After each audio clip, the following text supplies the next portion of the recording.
जय सिया राम दोस्तों। भगवान श्री राम ने माता सीता को बताया चैत नवरात्रि में यह एक काम करने से होती है हर मनोकामना पूरी। कथा को सुन लो, कल्याण हो जाएगा। दोस्तों, एक समय की बात है, भगवान श्री राम और माता सीता जी अपने महल में आराम कर रहे थे और चैत नवरात्रि के विषय में बातचीत कर रहे थे। तो बातचीत करते समय माता सीता जी भगवान श्री राम से कहती है, हे स्वामी, मेरे मन में एक बात है। तो भगवान श्री राम कहते हैं, हे देवी सीते, वह कौन सी बात है आपके मन में? आप निष्कोच होकर बताइए, मैं आपके हर प्रश्न का उत्तर अवश्य दूंगा। तो माता सीता जी कहती है, हे प्रभु, मेरा प्रश्न यह है कि मनुष्य की हर मनोकामना पूर्ण कैसे हो सकती है? तो भगवान श्री राम कहते हैं, हे देवी सीते, आपने इस कल्याणकारी प्रश्न को पूछकर समस्त मनुष्य जाति का कल्याण कर दिया है और आपके इस प्रश्न का उत्तर जो भी मनुष्य सुनेगा उसका कल्याण हो जाएगा। आगे भगवान श्री राम कहते हैं, हे देवी सीते, मैं आपको चैत्र नवरात्रि का एक कल्याणकारी कथा सुना रहा हूँ। कृपया आप कथा को ध्यान से शुरू से लेकर अंत तक पूरा सुनिएगा, आपके प्रश्न का उत्तर आपको मिल जाएगा। तो माता सीता जी कहती है, हे स्वामी, मैं कथा को शुरू से लेकर अंत तक ध्यान से मन लगाकर पूरा सुनूंगी और लोगों तक पहुंचाने की कोशिश करूंगी ताकि सबके कल्याण हो सके। कृपा आप कथा को सुनाने की दया कीजिए। तो भगवान श्री राम चैत नवरात्रि की हर मनोकामना पूर्ण करने वाली कथा को सुनाते हुए कहते हैं, हे देवी सीते, आज की कथा बेहद ही ज्ञानवर्धक है, बेहद ही खास है। एक माता पिता भाई बहन के लिए, समस्त मनुष्य जाति के लिए यह कथा अमृत के समान तुल्य है। आगे भगवान श्री राम कहते हैं, हे देवी सीते, आज मैं आपको एक ऐसी दुर्लभ जानकारी बताने जा रहा हूं। अगर आप चैत नवरात्रि के दिनों में यह उपाय जान लेते हो तो आपकी और हर गरीबी मनुष्य की मनोकामना पूर्ण हो जाएगी और गरीब लोग धनवान बन जाएंगे। आज मैं इस कथा में गरीब लोगों की गरीबी को खत्म करने के लिए 5 से 7 ऐसे कार्य बता रहा हूं जिसे अगर मनुष्य कर लेता है तो ऐसा करने से मात्र विकास सिद्ध हो जाएगा और आपके लाभ ही लाभ प्राप्त हो जाएगा। आगे भगवान श्री राम कहते हैं, हे देवी सीते, चैत नवरात्रि में जो भी मनुष्य दुर्गा माता की इस कथा को चैत नवरात्रि के पावन दिनों में पूरी सुनेगा तो उसका हर मनोकामना पूर्ण हो जाएगी। माँ दुर्गा जी उनकी सारी मनोकामनाएं पूरी कर देगी। आगे भगवान श्री राम कहते हैं, हे देवी सीते, चैत नवरात्रि में इस साल दुर्गा माता पालकी पर सवार होकर पृथ्वी लोक पर पधार चुकी है। हमारे हिंदू सनातन शास्त्रों में वर्णन है कि तथा मान्यताओं के अनुसार अगर नवरात्रि पर यदि माता दुर्गा जी का आगमन उनके शेर पर नहीं बल्कि पालकी पर होता है तो यह सत्य मान्यता है कि दुर्गा जी का पालकी पर सवार होकर आना बहुत ही शुभ और कल्याणकारी होता है, जीवन सुखमय हो जाता है। चैत नवरात्रि का भरपूर लाभ भक्त जनों को मिलता है, आत्मा को सुकून मिलता है, दुर्गा माता भरपूर आशीर्वाद देती है। आगे भगवान श्री राम कहते हैं कि देवी सीते, नवरात्रि में जवारे का क्या करना चाहिए, अखंड दीपक की बाती का क्या करना चाहिए, अखंड ज्योत में जो तेल होता है बच जाता है उसका क्या करना चाहिए, चैत नवरात्रि कब समाप्त होंगे और कब से शुरू हो रहे हैं, 2025 में पूजन कब करना है और हरे भरे जवारे का क्या करना है। आगे भगवान श्री राम कहते हैं, हे देवी सीते, आज मैं आपको सुना रहा हूँ दुर्गा माता की कथा, इसलिए आपको कथा को सच्चे दिल से सुनना है। माता दुर्गा जी आपकी जन्म जन्मांतर की परेशानी को दूर कर देगी।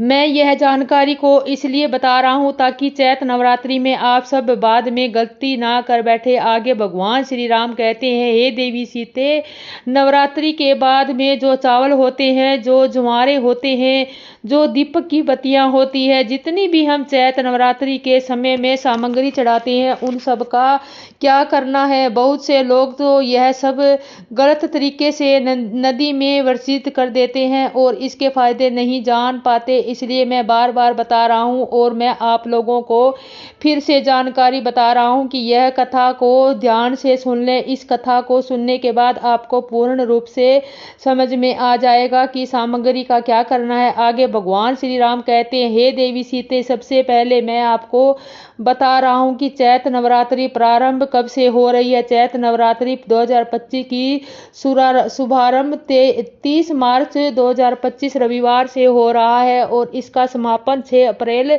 2025 रविवार को हो जाएगा। कलश स्थापना का शुभ मुहूर्त 23 मार्च 2025 को नियम अनुसार प्रातःकालीन सुबह मुहूर्त सुबह 6:01 से 10:02 तक, अभिजीत मुहूर्त दोपहर 12:01 से 12:50 तक। इन शुभ मुहूर्तों में कलश स्थापना करना विशेष रूप से शुभ माना गया है। इस वर्ष चैत्र नवरात्रि के दौरान स्वार्थ सिद्ध योग और रवि योग जैसे शुभ संयोग भी बन रहे हैं, जो पूजा पाठ और शुभ कार्यों के लिए अत्यंत लाभकारी है। चैत्र नवरात्रि के पहले दिन से ही हिंदू नववर्ष का प्रारंभ माना गया है, जो इस पर्व को और भी महत्वपूर्ण बनाता है और कन्या पूजन भी इस दिन किया जाता है। आगे भगवान श्री राम कहते हैं कि हे देवी सीते, अधिकतर जो लोग हैं नवरात्रि में बहुत सारी गलती कर बैठते हैं। 9 दिन तक दुर्गा माता की खूब पूजा करते हैं और दुर्गा माता की पूजा करने के बाद जो चावल होते हैं, जो श्रृंगार का सामान होता है, अगरबत्तियों की जो जलाई हुई भस्म होती है, जो श्रृंगार का सामान होता है, जो देवी सिक्का होता है, इन सबको नदी में जाकर के वर्जित कर देते हैं। और अधिकतर लोगों को नवरात्रि में 9 दिनों तक खूब पूजा पाठ करने के बाद भी उन्हें फल नहीं मिलता। तो क्यों फल नहीं मिलता? यही सबसे बड़ी गलती करते हैं। दुर्गा माता समय उन्हें प्रसाद देकर के जाती है, भक्तों को फल प्रदान करने जाती है, परंतु मनुष्य उस फल का सदुपयोग नहीं कर पाते। आगे भगवान श्री राम कहते हैं कि हे देवी सीते, आप ध्यान से सुनिए। अगर कुआं आपके पास में है तो अगर आप कुएं में से पानी नहीं निकालोगे तो आपकी प्यास कैसे बुझेगी? ठीक उसी प्रकार आपको जानकारी नहीं है, जो तो प्रसाद तो आपके पास है परंतु उसका उपयोग करना नहीं जानते, तो खाने से क्या फायदा होगा? इसलिए मैं जो तरीका बता रहा हूँ, इसके तरीके से आपको जीवन में चल रही सभी परेशानियां, गरीबी, रोग, दोष, तकलीफ दूर हो जाएंगे और हर प्रकार की आपकी मनोकामना की पूर्ति हो जाएगी। इसलिए आप जानकारी को ध्यान से सुनिए। आगे भगवान श्री राम कहते हैं कि हे देवी सीते, मुझे अपने गुरुओं के द्वारा प्रेरणा मिली है और माता आदि शक्ति दुर्गा माँ के द्वारा प्रेरणा मिली है, इसलिए यह जानकारी मैं आपको बता रहा हूँ। अगर मेरे द्वारा बताए गए उपाय से किसी एक भी मनुष्य का भला होता है तो मुझे भी पुण्य की प्राप्ति होगी और मुझे भी अच्छा लगता है और मुझे भी काफी आशीर्वाद जनता का प्राप्त होता है और दुर्गा माँ की कृपा प्राप्त होती है। आगे भगवान श्री राम कहते हैं, हे देवी सीते, समय ना लेते हुए आज की जो कथा उससे शुरू करता हूँ, आप ध्यान से सुनिए। चैत्र नवरात्रि के समय जो लोग कौन सी गलती करते हैं जिससे लोग निर्धन रह जाते हैं, सुनिए। ऐसा कहा गया है कि अधिकतर लोग नवरात्रि के बाद जो चावल होते हैं, कथा में आगे बढ़ने से पहले आपको मैं बता रहा हूँ, यह जानकारी ध्यान से सुनिएगा ताकि आपको चैत्र नवरात्रि का पूरा लाभ मिल जाए। आगे भगवान श्री राम कहते हैं कि हे देवी, यह जानकारी आगे जाकर मनुष्य के लिए और भी उपयोगी बन जाएगी। पूजा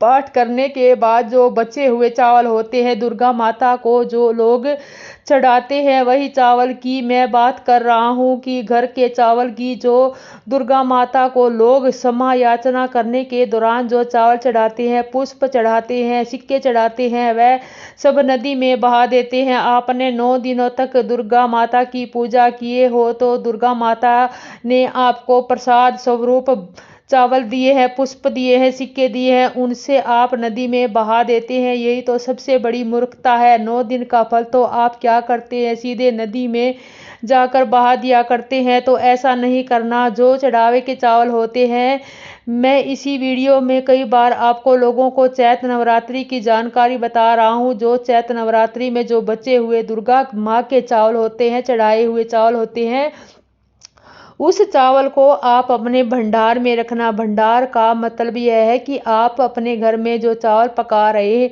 कर खाते हैं उसमें डाल देना, कुछ दाने अन्न भंडार स्थान पर रख देना। इसके बाद फायदा सुनिए। जो चढ़ावे के पुष्प होते हैं आप इसे धूप में सुखाकर अपने पर्स में रखना है। जो सिक्के होते हैं इसे धन पेटी अपने पर्स में रखना है। अब इसके फायदे सुन लीजिए। जो चावल होते हैं दुर्गा माता को चढ़े हुए वह सिद्ध होते हैं। दुर्गा माँ को चढ़े होने से कारण चैत्र नवरात्रि में दुर्गा माता साक्षात विराजमान रहती है। जो चावल होते हैं जागृत अवस्था में जो होते हैं, यदि आप इस प्रकार के चावल को आप खाते हैं तो आपके शरीर में चमत्कार होता है। आपको चावल एक साथ नहीं खाना है। आपके घर में कभी भी चावल बनाने हो तो उस चावल में से 1 या 2 चावल के दाने मिला दें। इससे होता है कि आपके शरीर में इस चावल को खाने के बाद रोग दोष और किसी प्रकार के कष्ट, शरीर पीड़ा है,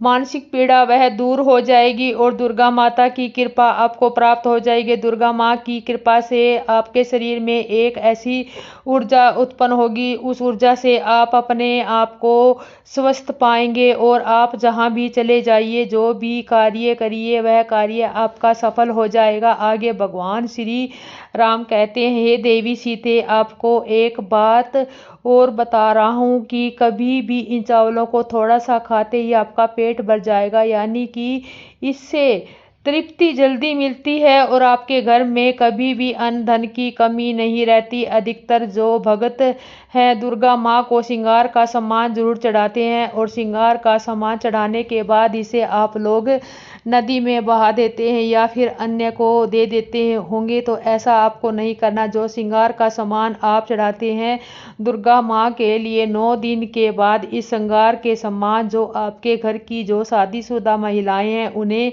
देना है। इससे क्या फायदा होता है? इससे अखंड सौभाग्य की प्राप्ति होती है। जब तक वो माता बहनें श्रृंगार करेगी तो भी दुर्गा माँ को चढ़ा हुआ आपका दिया श्रृंगार करेंगे। तब से अगर साक्षात समय उनके पास यमराज आ जाएगा तो उनके पति को ले जाने के लिए, तो मृत्यु के घाट उतारने के लिए उनके बाल भी बांका नहीं कर पाएगा। इससे उस महिला को अखंड सौभाग्यवती प्राप्ति होगी। महिलाएं घर की साक्षात लक्ष्मी होती है, इसलिए आपको ध्यान रखना है कि जो बचा हुआ माँ दुर्गा का चढ़ाया गया श्रृंगार का सामान होता है उसे माता बहनों को देना है। आगे भगवान श्री राम कहते हैं, मैं आपको बताना चाहता हूँ कि आप में से अधिकतर भक्त जो दीपक का बचा हुआ तेल होता है उसे क्या करते हैं, नदी में विसर्जित कर देते हैं। सबसे बड़ी यही गलती है कि जो दीपक का बचा हुआ तेल होता है, नवरात्रि में जो दीपक आप लोग जलाते हैं तो क्या होता है, 9 दिन तक जोत जलने के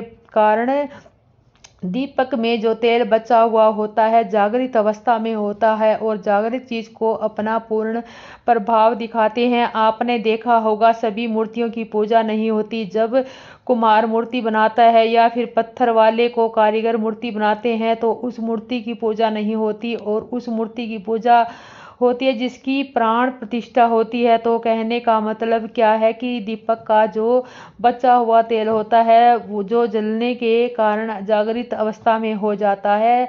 तो अगर आपके हाथ पैरों में दर्द होता है तो किसी ने आपके ऊपर काला जादू कर दिया है, तो आपको शंका हो रही है, तो आपको क्या करना है, जो दीपक का बचा हुआ तेल होता है उस तेल को आप अपने सिर पर लगाइए, अपने शरीर पर लगाइए, जहाँ दर्द होता है उन हिस्सों पर लगाइए। उस तेल को आपको अपने शरीर के हिस्सों पर लगाना है। तो शरीर पर कैसा भी तंत्र विकार लगा है, किसी ने काला जादू भयंकर काला जादू कर दिया है, तो यह दुर्गा माँ की साक्षात कृपा होती है। तत्काल देखना तो मिनट में आराम मिलेगा। मुझे हमारे गुरु के द्वारा प्रेरणा मिलती है, यह जानकारी समाज में बताई जाएगी। इस जानकारी से आपका भला होगा और आपको किसी तांत्रिक या वैद्य के पास जाने की आवश्यकता नहीं पड़ेगी। आपको 1 साल के लिए दीपक का बचा हुआ तेल बचा कर रखना है और किसी मनुष्य को फिट होता है या सिर दर्द होता है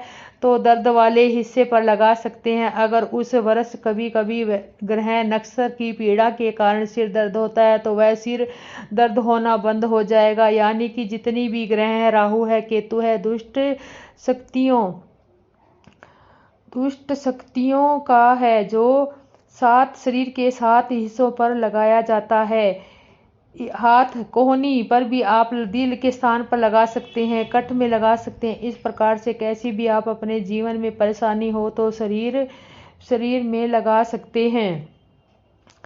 और हे देवी सीते, नवरात्रि में अगरबत्ती आप जलाते हैं या फिर आप गोबर के कंडे जलाते हैं या फिर आप दुर्गा माँ के लिए जो भी चीज़ों को जलाते हैं, तो उस स्थान पर भस्म क्या करना, जलाने के बाद जो अंतिम चीज़ होती है वह चीज़ भस्म होती है। भस्म का क्या करना, तो मैं आपको बता रहा हूँ कि इस भस्म को पूरे साल के लिए, 1 साल के लिए रख देना। इस प्रकार की भस्म को साफ करके रखना है। जो अगरबत्ती की भस्म है या फिर कहा जाए गोबर के कंडे की भस्म रखी है, और दुर्गा माँ को लोग जो कच्ची धूप जलाते हैं, भस्म उसकी भस्म भी काफ़ी सारी होती है। तो क्या इसे नदी में बहा देना चाहिए?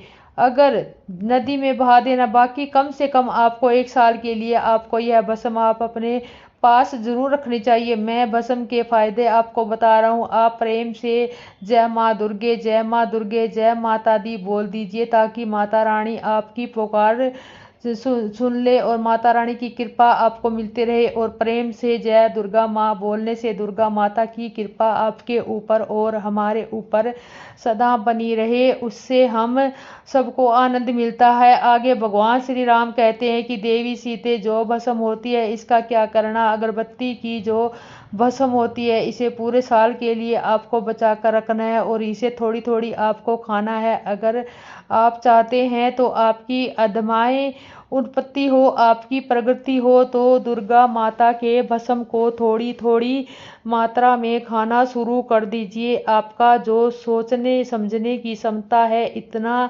ज़्यादा शक्तिशाली हो जाएगी। आपके आसपास में रहने वाले लोग जितना सोचते हैं उसे लाख गुना ज़्यादा आपकी सोच बढ़ जाएगी। जिस कार्य को करने से लिए उस कार्य में आपको तरक्की मिलना शुरू हो जाएगी। और एक बात, छोटे बच्चों को नज़र लगी है बहुत सी जल्दी लग जाती है, तो अगरबत्ती की भस्म होती है दुर्गा माँ के लिए 9 दिनों तक आपने भस्म जल करके रखी है। उस भस्म को थोड़ा सा तिलक आप अपने बच्चे के मस्तक पर लगाइए, या फिर चाहते हैं तो किस हिस्से में दर्द हो रहा है, किसी पेट में अचानक से दर्द हो रहा है, तो उस हिस्से पर आप इस भस्म को रगड़ दीजिए, अच्छे तरीके से भस्म लगा दीजिए। तो पेट में अगर प्रेत लगा है, प्रेत भस्म हो जाएगा, बाहर निकल जाएगा। सर दर्द हो रहा है तो सर में लगा दीजिए। यानी कहने का मतलब यह है कि आपकी हर समस्या के दुख तकलीफ को दूर करने का काम करता है। आप नित्य खाएंगे, अपने छोटे बच्चों को खिलाना शुरू कर दीजिए। पढ़ने लिखने में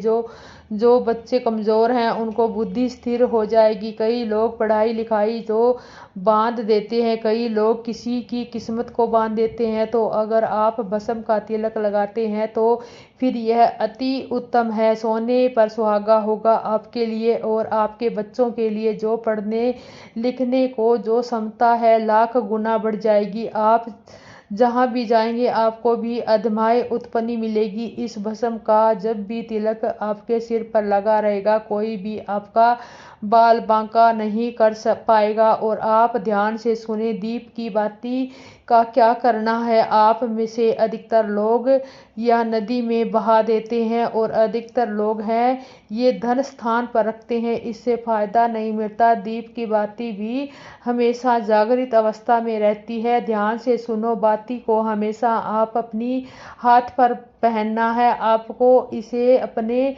भुजा पर पहनना है। अगर लड़की है तो लड़की को अपनी भुजा में आपको इसे पहनना है। क्यों पहनना? क्योंकि यह कोई साधारण नहीं है, यह साक्षात दुर्गा माता का आशीर्वाद है, यह साक्षात दुर्गा माता की कृपा है, प्रसाद होता है। 9 दिन की अखंड ज्योति जलने के कारण यह चैतन्य हो जाता है, इसके प्राण आ जाते हैं, इसमें शक्ति आ जाती है, इसलिए इसका कई प्रकार से फायदे मिलते हैं। आगे भगवान श्री राम कहते हैं, हे देवी सीते, अगर आप इस प्रकार के फायदे लेना चाहते हैं तो यह दीप की बाती को अवश्य धारण करना है। इसको धारण करने के बाद जो 9 प्रकार के फायदे मिलते हैं। हमारे साधु संतों ने वही फायदे बताए हैं जो फायदों में आप लोगों को इस जानकारी में बता रहा हूँ। आगे भगवान श्री राम कहते हैं, हे देवी सीते, इसलिए इस जानकारी को आपको अंत तक जरूर सुनना है। अगर आपने कथा को पूरा नहीं सुनोगे तो आपको यह जो फायदे हैं मालूम नहीं होंगे, जो आपको कोई